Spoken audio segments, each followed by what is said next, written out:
Nadam se da vidite svi dobro i da me dobro čujete.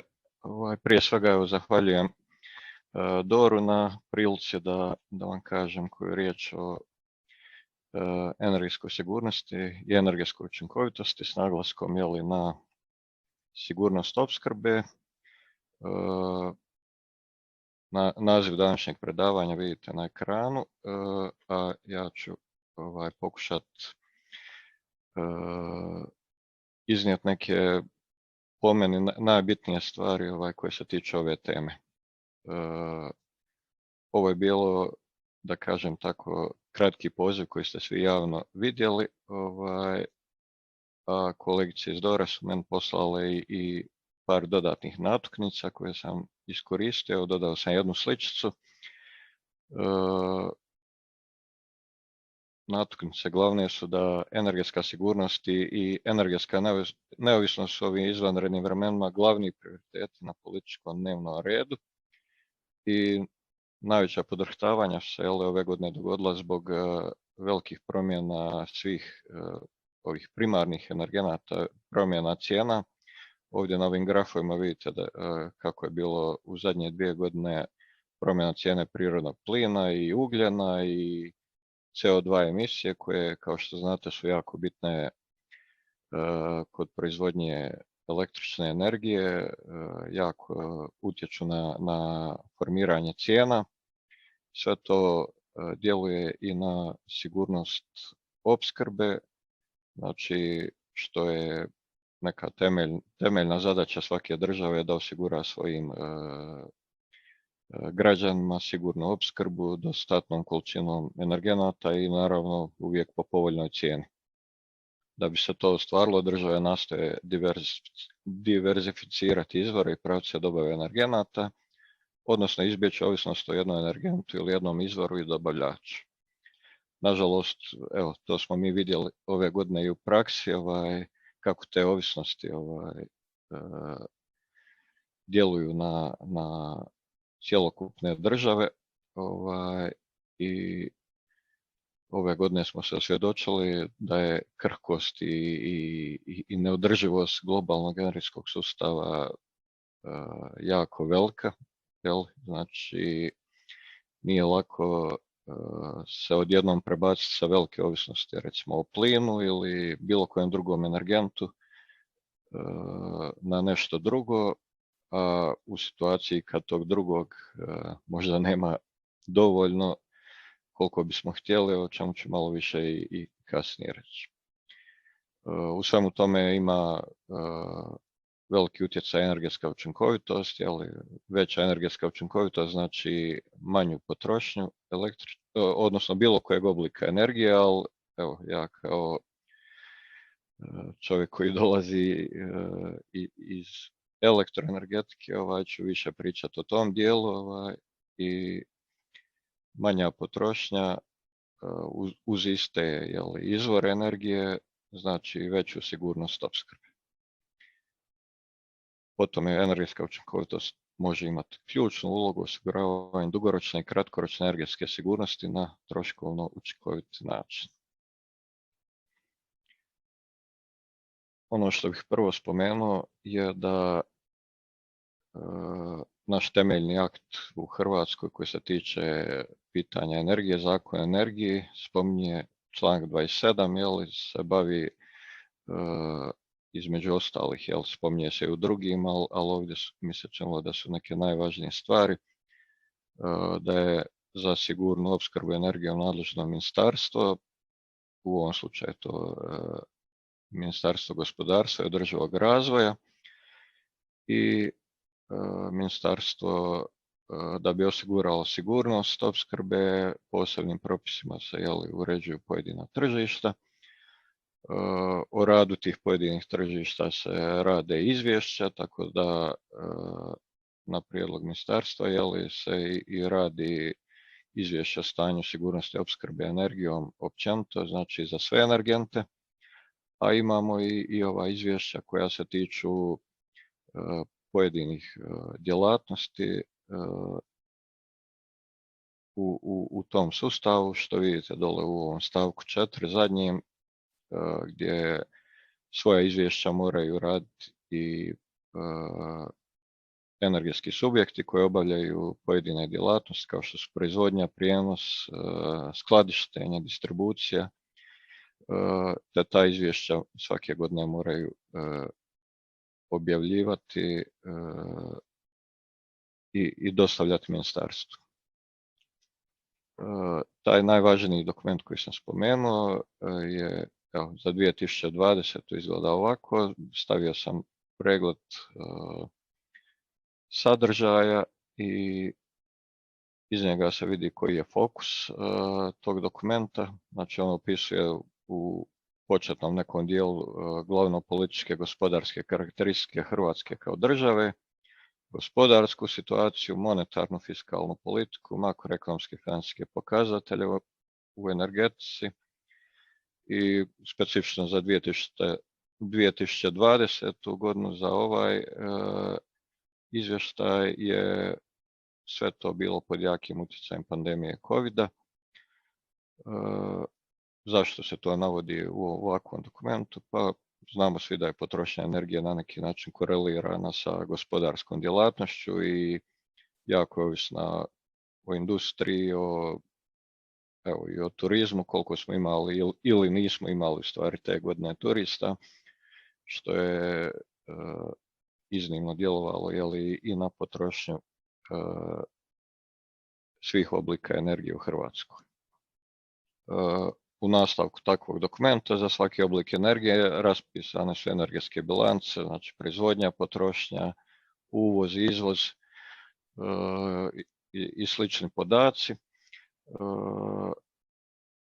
Recimo u ovom dijelu za električnu energiju koji je meni malo više poznat su napisani slični podaci koji se nalaze u godišnjim izvješćima o sigurnosti opskrbe, na primjer HOPS-a, s tim da HOPS i HEP ODS svoja izvješća objavljuju za pojedinu godinu, dok ovaj dokument koji usvaja vlada, on ima dosta i tih trendova kroz godine, na primjer stanje pojedinih parametara tijekom 10 godina u prošlosti. Godišnje izvješće o sigurnosti opskrbe u prijenosnom sustavu za 2021. godinu je, doslovno jučer je objavljeno, zato što iako je obveza HOPS-a da to izvješće pošalje HERA-i do 31. ožujka na mišljenje i nakon što HERA da mišljenje, HOPS onda eventualne neke primjedbe usvaja, to godišnje izvješće objavljuje na svojim web stranicama, a također šalje i u ministarstvo, što je svojevrstan input za ovaj dokument koji smo malo prije spominjali. Ove godine, zbog ove cijele gužve koje imamo i oko mali milion ovih podzakonskih akata koji su nastali temeljem zakona o tržištu električne energije koji je usvojen prošle godine i svih ovih okolnosti pojavile su neke, da kažem, žurnije stvari, pa je to mišljenje malo kasno u dolasku, ali sve u svemu godišnje izvješće o sigurnosti opskrbe u prijenosnom sustavu je objavljeno. Vidite iz izvoda i sadržaja čime se on uglavnom bavi, odakle se energija za pokriće potrošnje nabavlja, opisuje se prijenosna mreža koja služi za prenošenje te energije, neki najvažniji pogonski događaji koji se događaju u sustavu, a utječu na sigurnost opskrbe, mjere koje se poduzimaju da bi sigurnost opskrbe bila održana i također jedan osvrt na sigurnost opskrbe u budućem razdoblju, kako kratkoročno, tako i dugoročno. I ove godine imamo jedno novo poglavlje, spomenut je i plan pripravnosti na rizike koji ću na jednom kasnijem slajdu još dodatno objasniti. Kolege iz ODS-a izrađuju sličan dokument i on također opisuju svoj sustav i neke osnovne pokazatelje. Vjerojatno su svima poznati oni SAIDI i SAIFI, pokazatelj koji se ukazuju na kvalitetu napajanja električnom energijom, gdje je cilj dovesti, ako već nisu takvi pokazatelji u one granice koje su predviđene odgovarajućim pravilima. ODS također navodi što planira poduzimati da bi se sigurnost opskrbe dalje povećala u budućem razdoblju, tako da su te mjere navedene u ovom zadnjem poglavlju. Što se tiče zakona o tržištu električne energije koji sam već spomenuo, imamo od značaja definicija broj 92 u zakonu. Znači, što je to sigurnost opskrbe ili energetska sigurnost, nekako nam to nije baš doslovno istoznačnica, ali manje više je. Sigurnost opskrbe je opskrba električnom energijom te tehnička sigurnost, odnosno sposobnost elektroenergetskog sustava da jamči opskrbu kupaca električnom energijom tako da se krajnjim kupcima osigura i isporuči potrebna količina električne energije. Slično u članku 5 kaže sigurna opskrba i tehnička sigurnost proizvodnje, prijenosa, distribucije i potrošnje. Te možemo zaključiti da generalno gledajući sigurnost opskrbe mora zadovoljiti neke osnovne preduvjete, znači moramo imati dovoljno izvora električne energije, pritom nije nužno da su ti izvori u Hrvatskoj, iako bolje je da jesu u Hrvatskoj, mogu biti i u inozemstvu. Dostatna i pouzdana prijenosna mreža. Dostatna znači da imamo dovoljne prijenosne kapacitete, ali i da ta prijenosna mreža nije podložena kvarovima, tako da možemo u svakom trenutku na nju računati.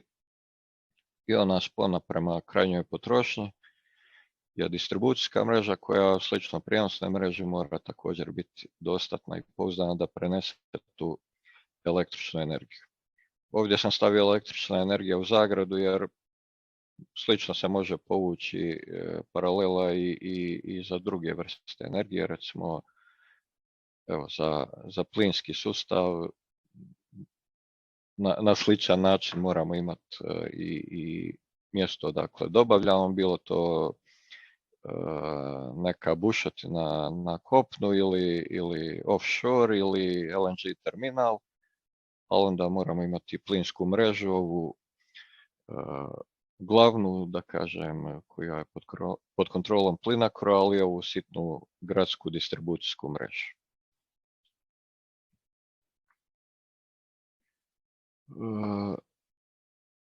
Tu navodim sad neka temeljna pitanja koja se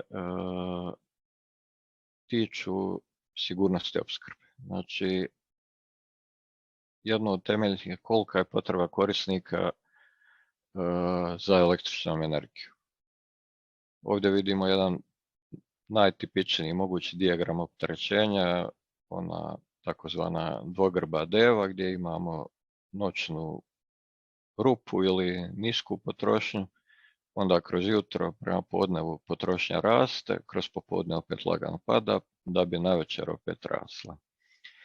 To je onaj, da kažem, školski primjer, međutim, nije to uvijek tako jednostavno, odnosno nije nikad jednostavno, ali evo, jedna stvar koja je možda ovako aktualna i zanimljiva, što sve može utjecati na taj dijagram opterećenja. Hrvatska, Brazil su igrali 9.12. u 18 sati. Šta se dogodilo? Svi su gledali utakmicu i svi su zaboravili palit perlice, ne znam, glačat rublje i slične stvari.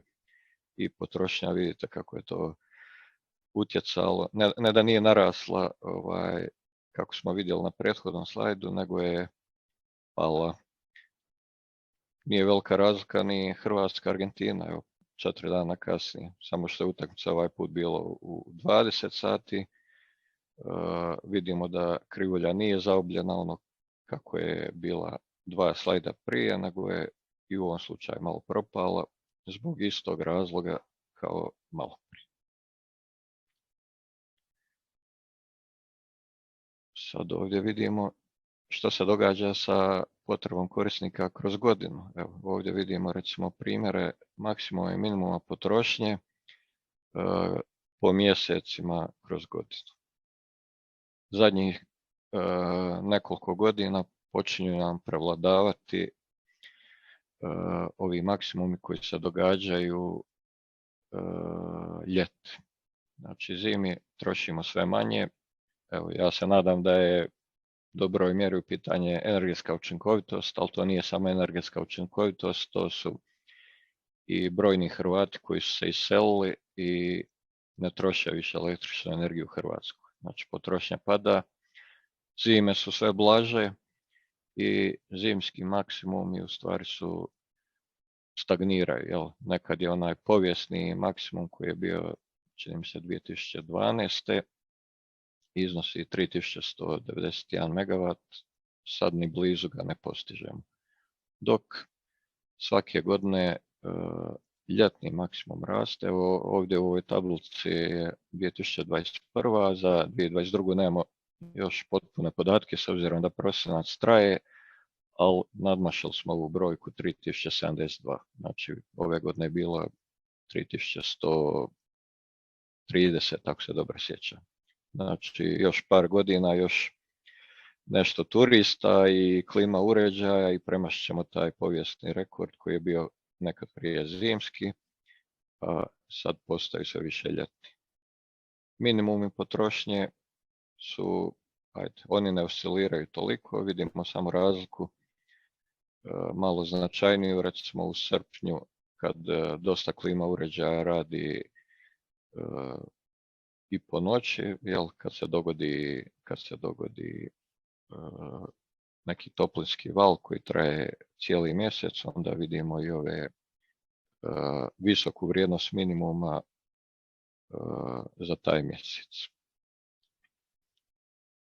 Osim tih unutar godine oscilacija imamo i oscilacije i kroz godine. Evo, u 2012. to je ovo što sam spominjao malo prije, taj povijesni maksimum, ali već sljedeće godine je maksimum bio nešto iznad 2800, pa oscilira. 2020. vam je jasno da je zbog korone, kad je potrošnja bila smanjena, opet taj maksimum na neki način zaronio. 2021. je bio onaj koji smo vidjeli u onoj tablici malo prije i za 2022. će biti opet još više nego 2021. Osim pitanja koliko, jako bitno pitanje gdje je potreba korisnika za električnu energiju. Ovdje primjer dvije naše otočne trafostanice. Jedna je na takozvanoj ovoj Kvarnerskoj petlji, a druga je na ovoj južnoj, trafostanice Dunat i Blato. Vidite kolika je tu razlika maksimalna potrošnje između ljeta i zime. Znači ljeti kad dođu svi turisti na more, maksimumi jako narastu, s tim da ako gledamo minimum tijekom godine i maksimum tokom godine, znači taj omjer bude i 1:5. Za sve te situacije prijenosna, a i distribucijska mreža mora biti spremna. To su takvi ekstremi da je teško održati napajanje u zadanim granicama, jer ovi tokovi jako utječu na napone i eventualno otvaranje tih petlji je jako problematično za osigurati u zadanim granicama. Prema tome i radove neke moramo odraditi samo u nekim dijelovima godine kad otvaranje petlje neće biti tako da će izazvati napone koji će biti neprihvatljivi za potrošače koji se trebaju napajati. Ovdje imamo primjer od prije 3 godine kad je hidroelektrana Dubrovnik, znate da je bio požar tamo i jedan duži period hidroelektrana agregat broj 1 koji je priključen na na prijenosni sustav Hrvatske. Agregat broj 2 je priključen izravno na trafostanicu Trebinje u BiH, međutim oba su bila neraspoloživa, ali za nas je bitna bila neraspoloživost ovog agregata broj 1 koji je, kad ga nema, onda sva energija koja se troši na Dubrovačkom primorju mora biti dopremljena negdje sa strane. I u slučaju ispada 220 kV dalekovoda Plat Trebinje nastaje problem u situacijama visokih opterećenja. To je pokazatelj da je bitno i gdje se troši energija kad govorimo o sigurnosti opskrbe. Kojim putem se napajaju korisnici mreže? Evo, često znamo čuti kad se otvara, ne znam, neka nova vjetroelektrana ili neka sunčana elektrana ili ne znam, i kažu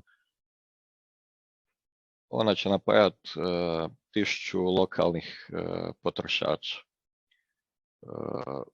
To je, znate i sami svi vi koji ste iz elektroenergetike, da je to krivo. Znači, struja ide po kompleksnom izračunu koji se zove proračun tokova snaga i na osnovu svih tih parametara gdje se troši električna energija i gdje se proizvodi, majka priroda napravi jedan izračun, a mi pokušavamo sa svojim alatima to imitirati, da vidimo gdje će ti tokovi otići, odakle će u stvari energija doći da bi napojila svakog pojedinog potrošača. Na osnovu tih izračuna onda gledamo je li imamo dovoljan kapacitet mreže, je li nastaju zagušenja u pojedinim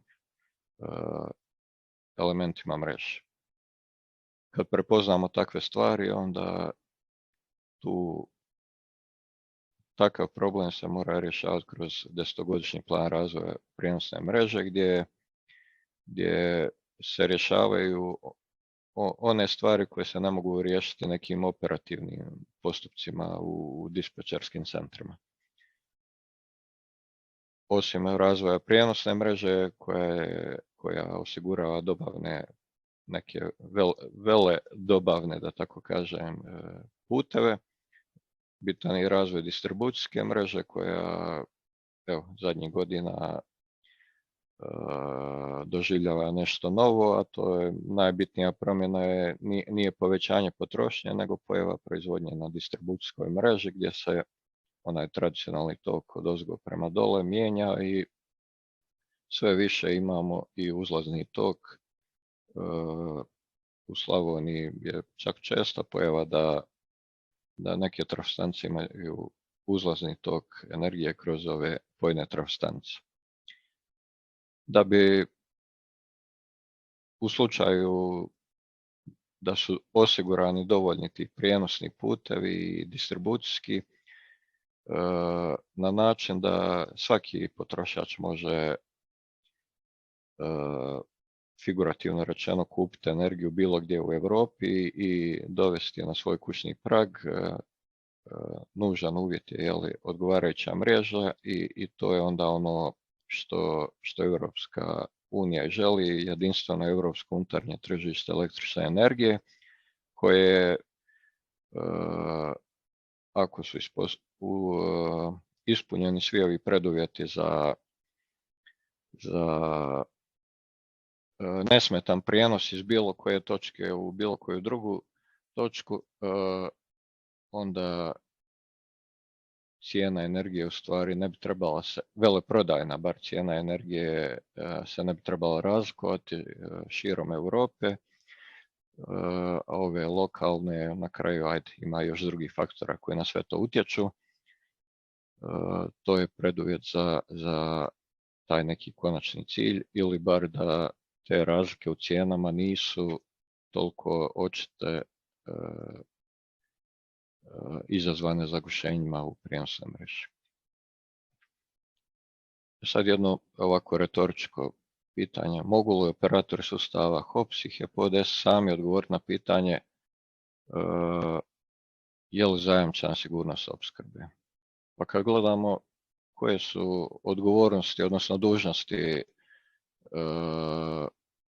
propisane kroz zakon o tržištu električne energije za operatore prijenosnog sustava, onda kaže osiguravanje dugoročne sposobnosti sustava da udovolji razumnoj potražnji za prijenosom, pogone, održavanje i tako dalje, pri donošenju sigurnosti opskrbe, upravljanje tokovima električne energije u sustavu, vodeći računa o razmjenama s drugim međusobno povezanim sustavima, razvoj prijenosne mreže kojim se osigurava dugoročna sposobnost, održavanje i izgradnja prijenosne mreže, pouzdanost i raspoloživost sustava opskrbe električnom energijom, vođenje elektroenergetskog sustava na način koji se postiže sigurnost opskrbe.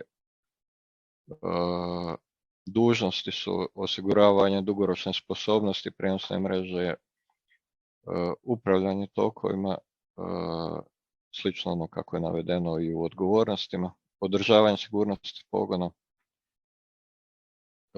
dužnosti operatora distribucijskog sustava, slično, upravljanje, održavanje, gradnja, moderniziranje distribucijske mreže, razvoj distribucijske mreže kojim se osigurava dugoročna sposobnost da ispuni razumne zahtjeve za distribuciju električne energije, održavanje i izgradnja distribucijske mreže. Znači vidite ono što nedostaje u cijeloj priči. Nigdje se ne spominje onaj prvi dio koji smo spomenuli, a to je da proizvodnja, znači operatori nisu zaduženi za proizvodnju. Oni samo energiju koja se proizvodi negdje trebaju prenijeti, bilo prijenosnom mrežom, distribucijskom, ali nisu zaduženi za proizvodnju. Međutim, zahvaljujući informacijama koje dobivaju od proizvođača, mogu dati, pogotovo HOPS, dobre procjene sigurnosti opskrbe u opsegu svojih nadležnosti.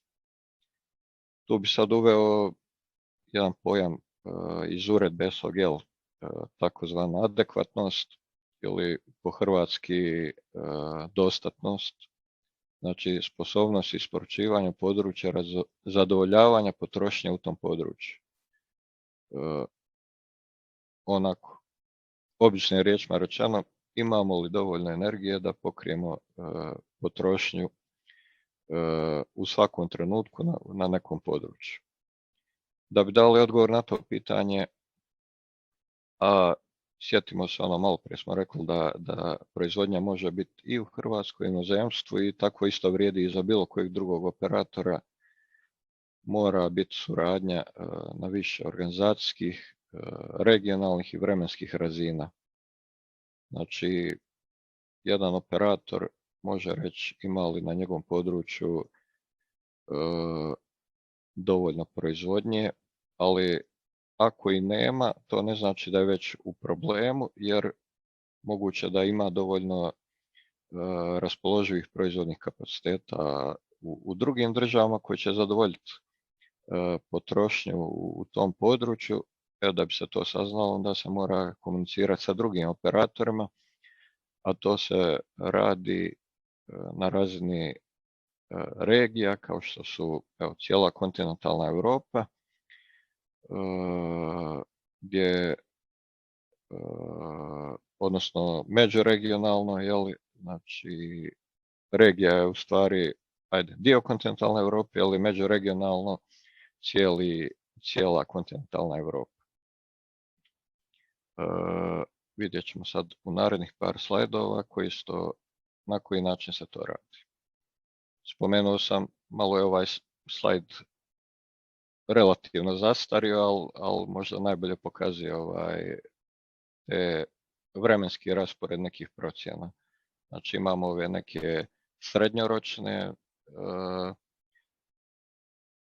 procjene adekvatnosti koje se sad po novom zovu ERA, to ćemo spomenuti još poslije. Imamo sezonske i ove kratkoročne koje su za nekoliko dana unaprijed. Bit svih tih, bez obzira na vremensku domenu, je pokušati ocijeniti je li ovo što kaže raspoloživa proizvodnja je li veća od opterećenja. Ako je vaga prevagnula na tu stranu, onda smo dobri. Ako je prevagnula na stranu opterećenja, onda smo u problemu.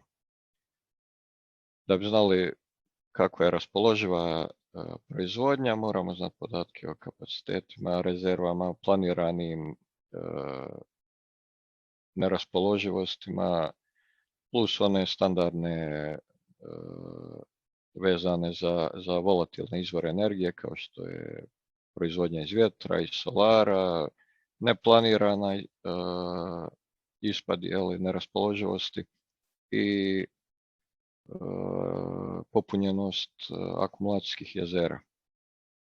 Što se tiče prijenosne odnosno prijenosne infrastrukture, znači tu govorimo i u konačnici o distribucijskoj, ali na ovoj razini je predetaljno razmišljati o svakom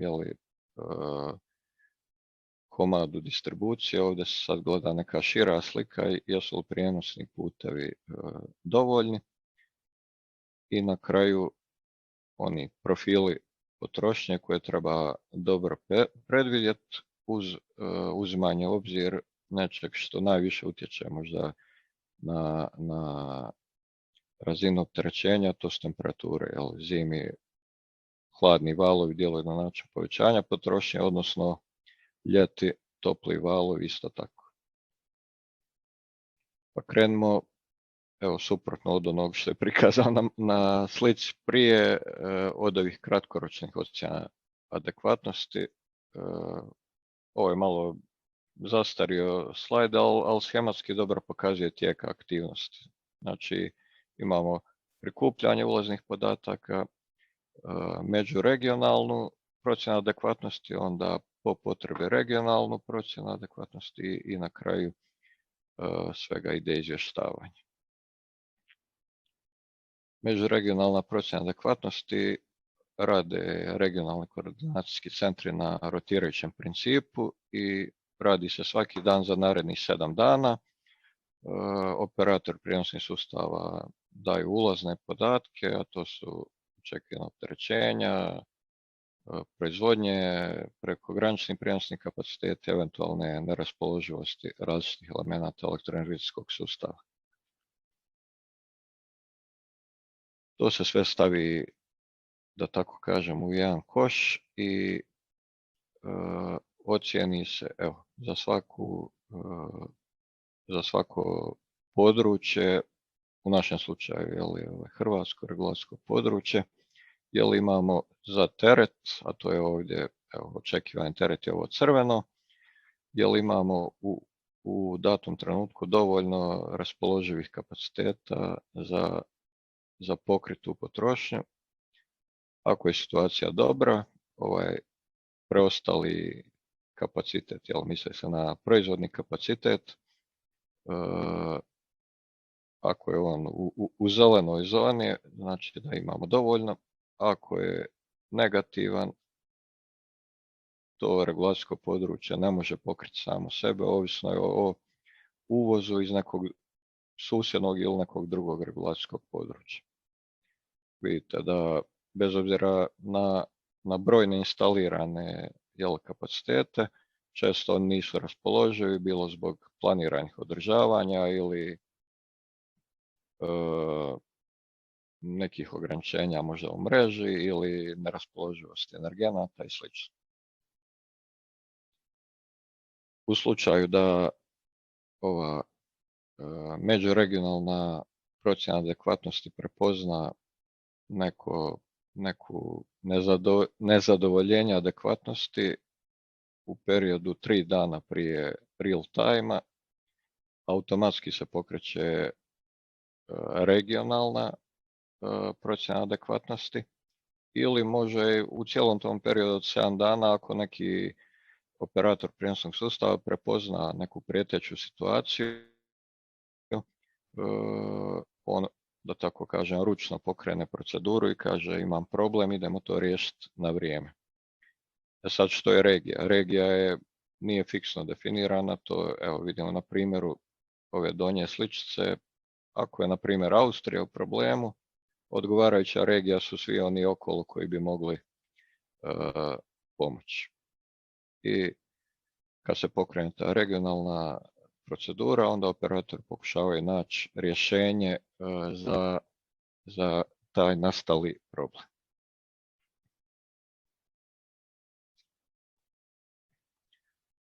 Na ovom slajdu sam naveo znači screenshotove dvije sezonske procjene koje se rade već dulji niz godina u NSOI-u, takozvani Summer and Winter Outlook, gdje se procjenjuje adekvatno za nadolazeću sezonu. Ove godine Winter Outlook ima i poseban dodatak s obzirom na uredbu vijeća, mislim da je broj 1854, koja zahtijeva da se potrošnja u nekim vršnim satima smanji za 5%, onda je napravljena ocjena i uz onaj temeljni scenarij, ali uz smanjenje 5%, da se vidi kako je stanje u pojedinim državama. Ovdje je izvod iz nekih sličica iz Winter Outlooka. Evo, možete vidjeti usporedbu raspoloživih proizvodnih kapaciteta u odnosu na najveće očekivano opterećenje u cijelom tom, u ovom slučaju, zimskom periodu. Kad uzmamo sve tehnologije i na desnoj sličici je samo ove termo i hidro raspoloživi kapaciteti, jer se oni računaju kao dosta sigurniji, u odnosu da ovamo može biti vjetra, ne može biti vjetra, to je već malo više statistika, a desna strana je onako više, rekli bi po domaće, ziheraški. Hrvatska je u relativno dobrom stanju, u problemu su samo ovi koji su ljubičasti. Ovdje imamo sezonsku ocjenu adekvatnosti i na njoj se vidi, odnosno možda vi ne vidite, ali recimo da je na gornjoj osi su gore tjedni u zimskom periodu, a na ovoj lijevoj strani su pojedina regulacijska područja. Ovdje uspoređujemo, znači, kako se odnosi potrošnja u datom tjednu u odnosu na potrošnju u tjednu kad se očekuje najveće opterećenje tijekom cijelog perioda. Na desnoj strani je nešto slično. Ovdje imamo za radne dane usporedba sa radnim danom kad se očekuje najveća potrošnja. Tako da ovo gdje ima recimo više ove ljubičaste boje, to označava da je potrošnja malo više oscilira u odnosu na ova vršna opterećenja. Rekli smo da ako uvozimo, ako je za zadovoljenje dostatnosti potrebno uvoziti, i onda je bitna stavka kakvi su prekogranični prijenosni kapaciteti. Ovdje vidimo na ovom grafu da smo mi u izvrsnom položaju, znači mi možemo preko 100% naše potrošnje uvesti izvana. Znači naši prijenosni kapaciteti su takvi da omogućavaju takvu stvar. Što se,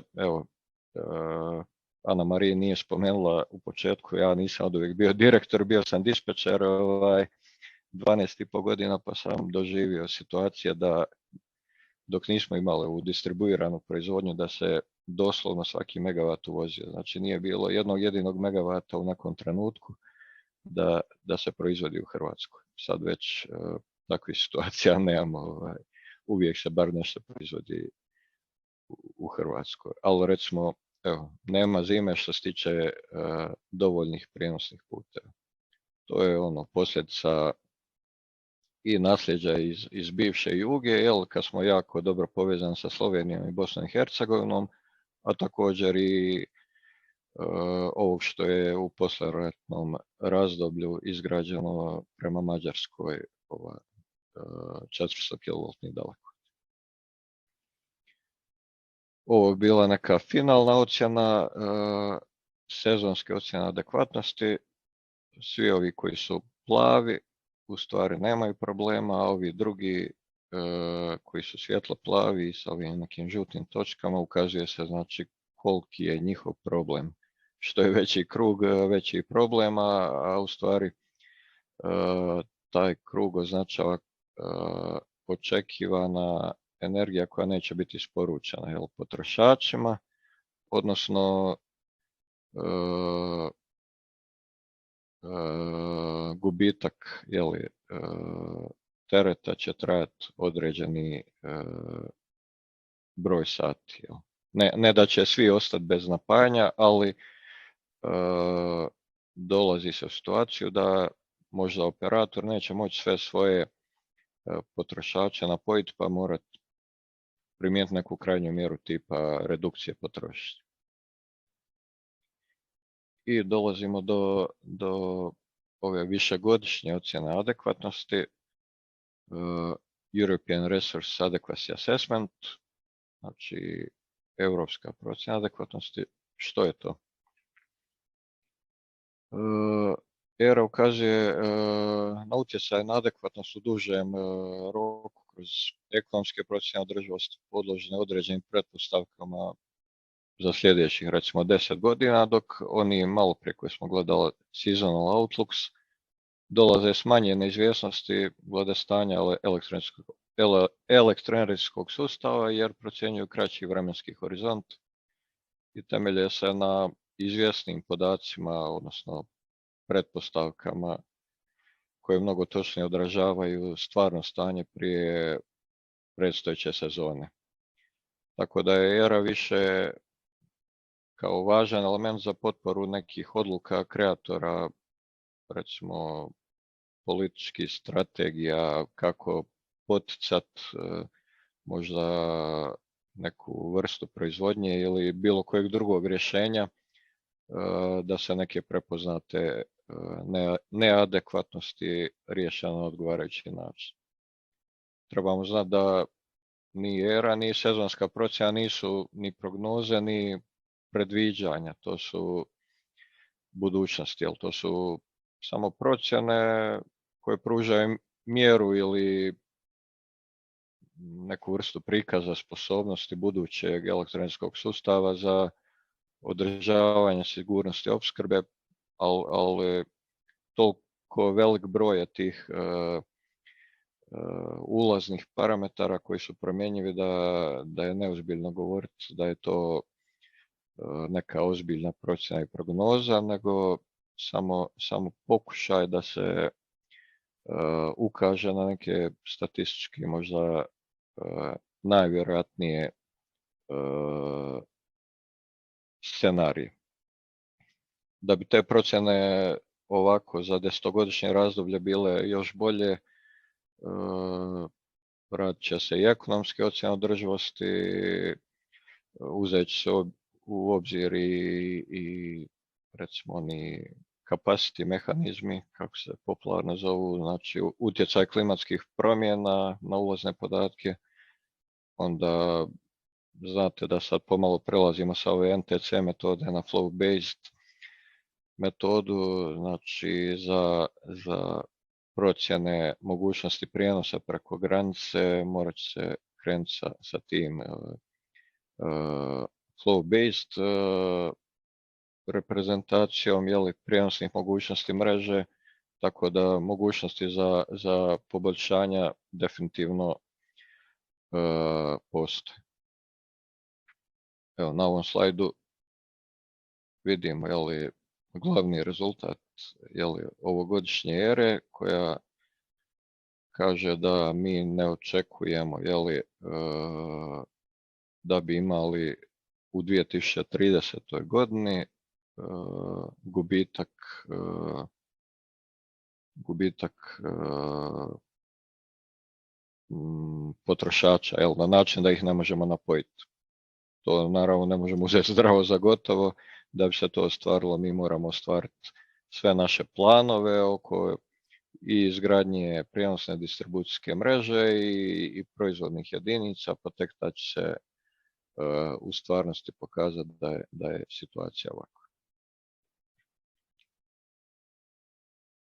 Sad, kad su prijenosno distribucijski putevi osigurani, ima energija na tržištu, znači li to da nema nikakvih problema s opskrbom?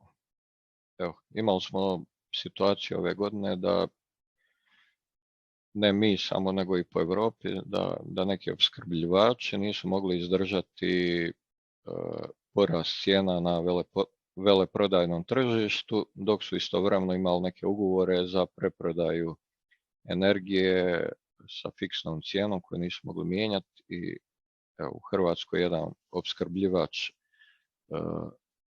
bankrotirao i što se dogodi tad? Dogodi se da on nije servisirao svoje obveze vezane za uravnoteženje prema operatoru prijenosnog sustava i sve to se odrazi na operatora prijenosnog sustava koji na sebe mora preuzeti taj gubitak, koji nije ni skrivio, niti je planirao prije. Jel? Također,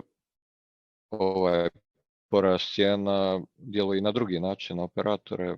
Recimo, znate svi da su gubici prirodna posljedica toka struje i da bi se ti gubici pokrili, operatori prijenosnog i distribucijskog sustava te gubitke moraju nabaviti na tržištu. Jel? Takvi su propisi. I ako nije osigurana odgovarajuća strana, nadoknada operatorima da imaju dovoljno novca za kupiti te gubitke, događa se da likvidnost operatora pada i oni ne mogu ispunjavati svoju ulogu onako kako bi trebalo biti u onako idealno zamišljenom slučaju kad je u kakvom smo bili do prije nešto više od godinu dana, dok nije krenula ona općenito kriza, onda i rat u Ukrajini kad je sve to eskaliralo.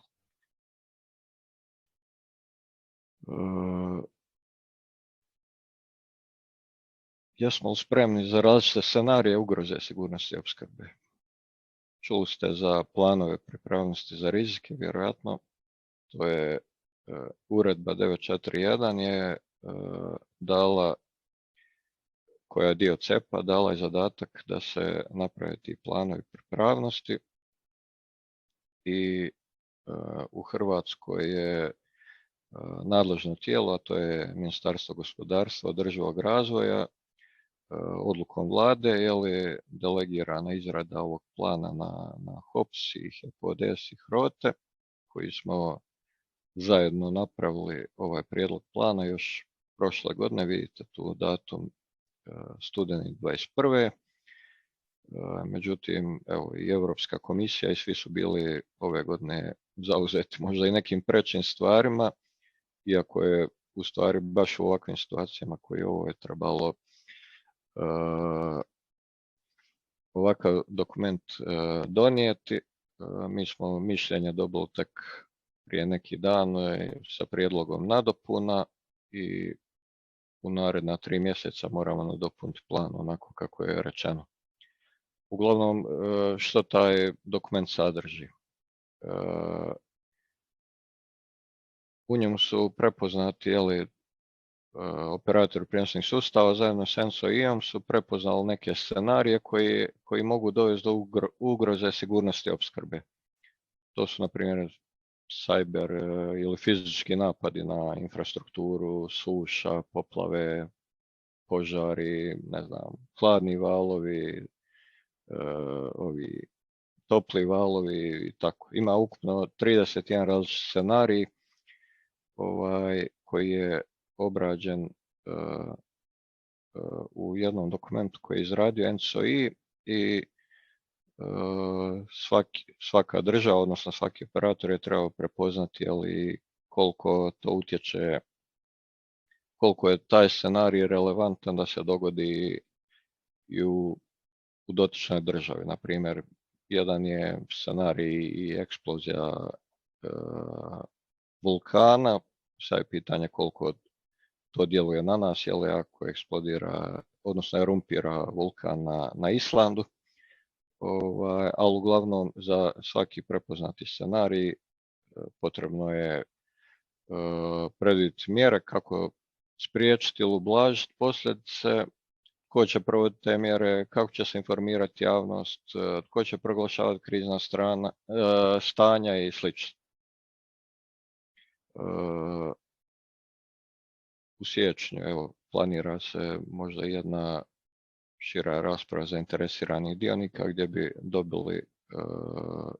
dobili inpute za završetak, a ovaj draft čija je početna strana tu može se naći na stranicama Europske komisije. Ovdje malo nekim zanimljivostima u posljednje vrijeme, znači 49. tjedan ove godine, početak 12. mjeseca, ova crna krivulja je opterećenje. Ovo sve što je naslagano i drugo, kako je to opterećenje zadovoljeno proizvodnjom u Hrvatskoj. Ovo je recimo jedan dosta dobar period kad smo imali, vidite u ovom desnom dijelu smo imali i više proizvodnje nego što nam je potrošnje. Znači izvozili smo. Ovo je već kad gledamo cijeli mjesec, onaj period u 11. mjesecu dok nisu krenule kiše, potrošnja je bila u pravilu veća nego proizvodnja. Ako mislite da, tu su izvučeni pojedini dani. Znači ovdje imamo sa početka 11. mjeseca lijevo gdje vidite ovo crveno, to je razmjena kao uvoz. Uvozili smo dobar dio naših potreba. Onda nas je spasila kiša i vjetar i čak smo izvozili pojedine dane. Ovo je jedan dan s kraja 11. mjeseca. Međutim, ako mislite da je tu bila loša situacija u 11. pogledajte što je bilo u srpnju. Znači, praktički nigdje se ne dodiruju krivulja potrošnje i proizvodnje. Nismo ni blizu, ni u jednom trenutku proizvodili onoliko koliko smo trošili. Ili jedan specifičan, karakterističan u stvari dan, gdje je ovo crno u stvari razmjena. Uvozimo pa možda i 50% potreba.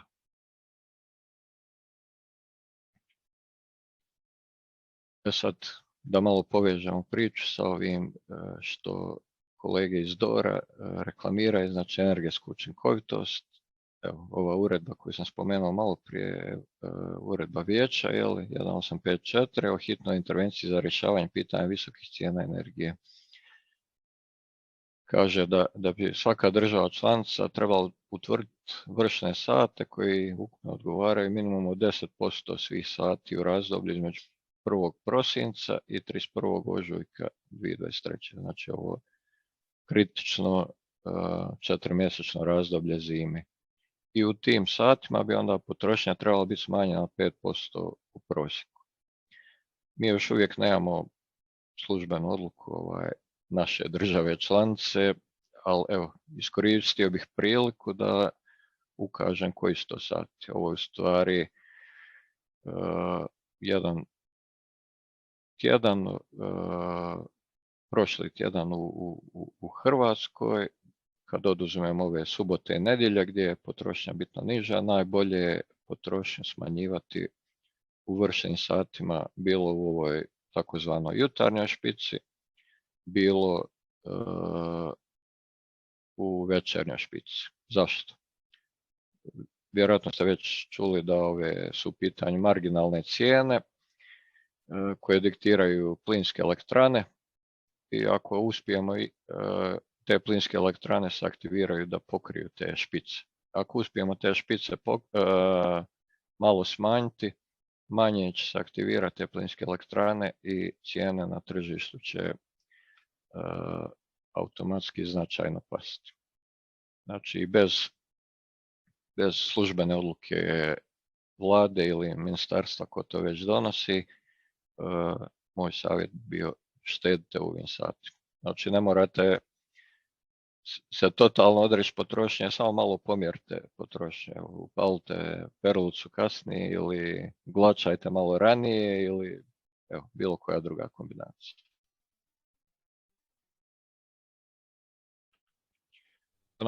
Što trebamo raditi? Evo, vraćam se na ovu sliku od malo prije. Samo sam dodao zelenu i crvenu strelcu. Cilj je ovu crni graf spustiti što više dole, a crveni dići što više gore. Ili tekstualno napisano smanjenje potrošnje.